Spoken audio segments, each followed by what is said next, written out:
So the concept of story is it's a physical location. Just out of curiosity, how many have heard of it? Oh, good. So the concept is a space that has the point of view of a magazine. It changes every 4 to 8 weeks like a gallery, and it sells things like a store. We're 2,000 square feet. This is the view from the High Line. This was our first exhibition, the Startup Store, which I'll talk about in a second. We had the artist JR come and cover our windows with some eyes before we opened. And the nice thing is, because we're so close to the High Line, the most trafficked tourist destination in New York now, we have a sense of demographics, and that's just from one of our adjacencies, which is quite exciting. I want to talk a bit about how I got to the idea after 10 years of consulting. So there's basically 2 hypotheses I had, one on the consumer side and one on the brand side, and wanting to create a business model in a space and an environment meaningful and interesting and as exciting for brands as it is for consumers. So hypothesis number 1 on the consumer side was that the future of consumption, while still being about consumption, needs to be more about content and community. And where we used to shop based on price and quality and service, that's important, and it used to be a nice to have, but now it's a need to have. And we need the surprise and delight factor, and we need to feel a part of something. So our version of content and community, the content, no different than a magazine writing an article, our version of content is the products that we merchandise and showcase and sell in the store. And community for us are different events that we have that I'll go through as well. And then hypothesis number 2 is on the brand side, that we have billboards and we have TV advertising and we have media buys and magazines and impressions all over the place. But I've asked myself the question for years, is retail, you have all these physical spaces where people spend tons of time and money over and over and over again, and blank walls and bags and places to go, that why can't you tap into that and advertise in those environments in interesting ways? I'm not talking about slapping a logo in a Macy's store, but doing so in a way that adds value and that's interesting.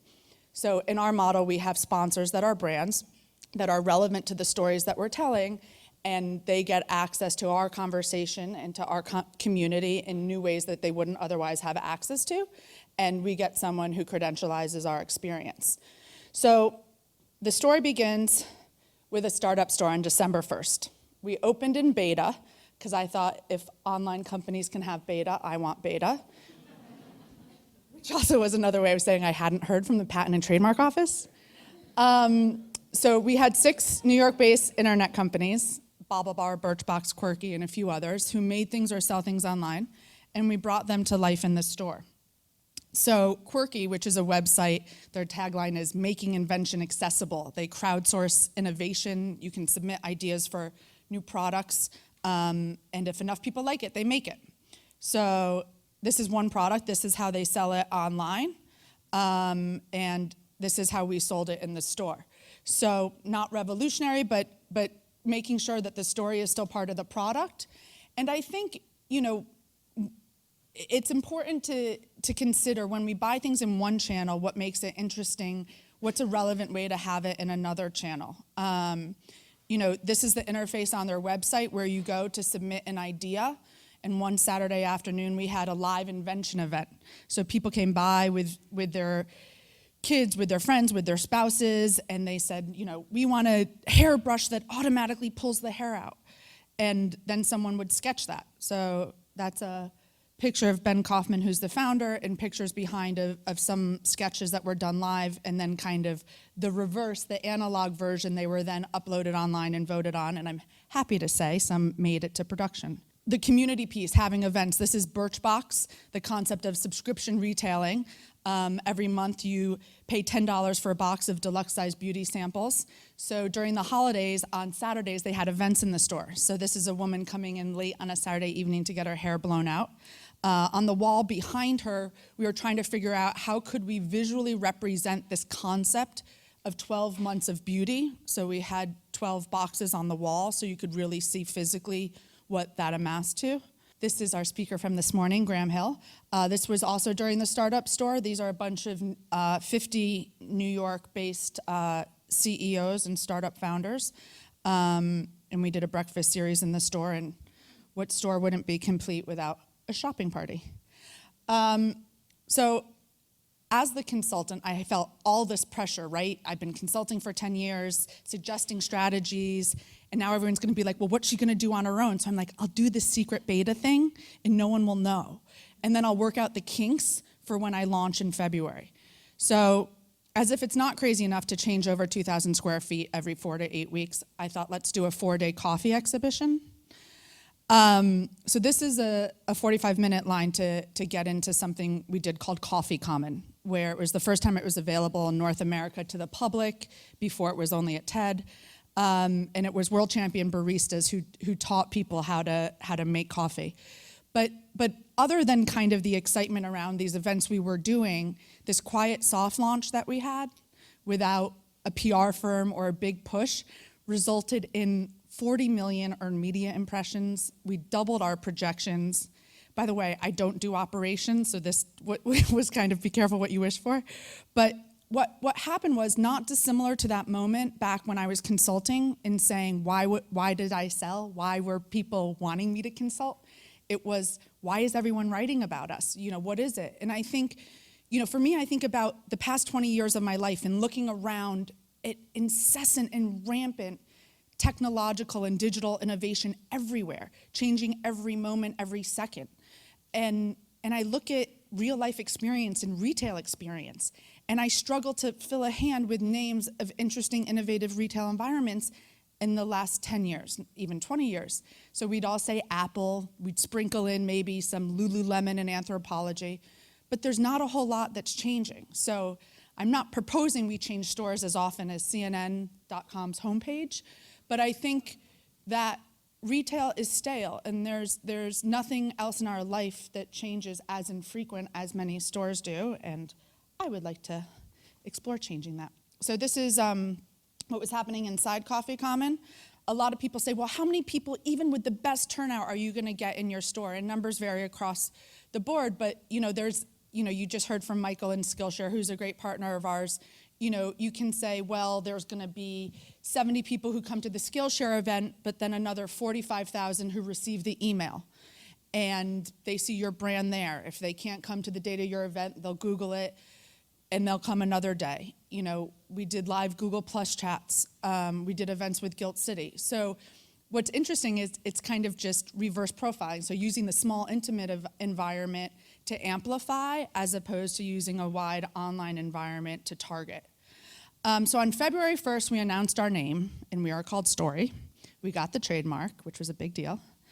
And Stefan Sagmeister designed our logo, which was also very exciting. And our first sponsor and brand partner is Nerve. And what was wonderful about that is you can't have a conversation about love without dating, and I shouldn't be talking about dating, so we got Nerve, who recently launched their dating site. And it was an interesting challenge because they don't sell anything. I mean, they do, but not a physical product. So I'll show you a little bit about what the store looked like. We had the boudoir, and we had parts of the store that were love-giving, that had packed underwear and Tom's shoes and love sweets. And then in the boudoir, we put an iPad, and we'd have dating profiles cycling there so that while people were looking at buying products, they'd stumble upon something that was clearly from Nerve, but in a very integrated way. We have photo booths in each of our stories. So this was our Love Memories photo booth, where there's branding not only on the printed photographs that you can receive in the store, but you can also upload it to Facebook or email it. And then a really fun thing that we did is we had dating tickets. So we had tickets throughout the store where you could get 2 weeks of free dating online. And people would come in the store and look, and they'd say, can I have this? Do I have to pay for it? Or secretly slip it into their pocket as if they were taking something from the store. And I just thought to myself, whether it's dating or another category, when was the last time I saw someone rip an ad out of a magazine to put it in their pocket? And so just watching people interact with it. This was a way that we explored bringing content to life. So on the left side, you have online Nerve Confessions, and on the right, on the wall in the store, my favorite one is, I hope the whole cougar thing is still popular when I'm old enough to be one. We had a computer in the store, and so when it was quiet, in the store, we'd all just like go and read these. It was quite really tough work. And here's something that you don't get in an online ad or on a printed page or in a TV ad. And I'm not saying that it's an either or. I think it's part of the equation. And what this brand conversation to me is about is what I'm calling retail media. Why shouldn't retail be media? So Frank and Eileen walked in and they said, what is this? What is this? We saw the computer in the store. And so we told them about what we were doing. So they met on Nerve and they got married. And they were so excited to come and tell us, complete strangers, about their experience. And it's just, those are the things I think that make me most excited.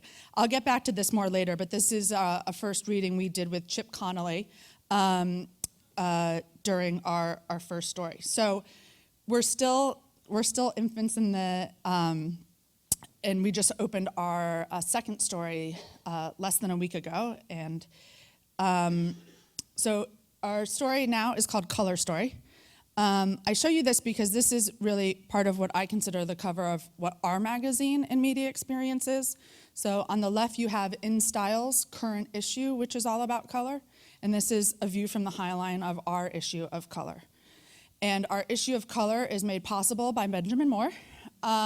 We approached them because we wanted to tell a color story. And we're not an authority on color. So I wanted to add value to the conversation. They coincidentally had literally launched a collection called Color Stories. And we painted the entire store in a spectrum of color from that collection. We'll be doing a Skillshare class next week that teaches people how to paint with some of their paints. So that's one example of an integrated partner. And then what happens is, if you open up In Style's color issue, you have the letter from the editor, you have some products around tangerine and orange, which, if you didn't get the memo, is the color of the season. And you have a Clinique ad. And when you come into our magazine, you have an ad from Stylement, which is a subscription retail concept selling T-shirts by Mary Kate Olsen and Ashley Olsen. And adjacent to that is a rack of their shirts and other product that we have throughout the store. So I'm going to wrap up for a minute, but we're young and we're learning. This, from what I know, hasn't been done before. So it's exciting. So this is a woman who came into the store and she showed up during a startup store, and we said, "Well, where are you going?" And she goes, "I'm not going anywhere. I'm going back to the airport." And she goes, "Well, I read about the startup store online, and I flew up from Atlanta, and I deliberately booked a long layover at Newark so I could come see your store and then get back on the plane." And I thought, to come to a store? But there's something I think that what it talks about is that we're all craving storytelling and connection and content, and it can be about consumption, but it needs to be more than just the act of buying something. And this was the one that really has blown me out of the water. This is a woman who I met at a conference a couple years ago. She was on a retail tour I did. I maybe talked to her for all of 5 minutes. So she sent me an email. She lives in Texas. Should she fly in for the Chip Connolly event? And is there any reason why she shouldn't buy a plane ticket? And I thought, well, it's our first book reading. I don't know that anyone's going to show up other than her, so I guess I should say yes. So the next thing I know, she came to the event. So that's Chip on the left. And I said to her, "What are you doing tomorrow while you're in town?" And she's like, "No, I really just came for this." And so it's stuff like this that gets me very excited. And the question of the day is what's next? What's the next theme? So our site is This Is Story, and you can join our newsletter and we'll let you know. So thank you.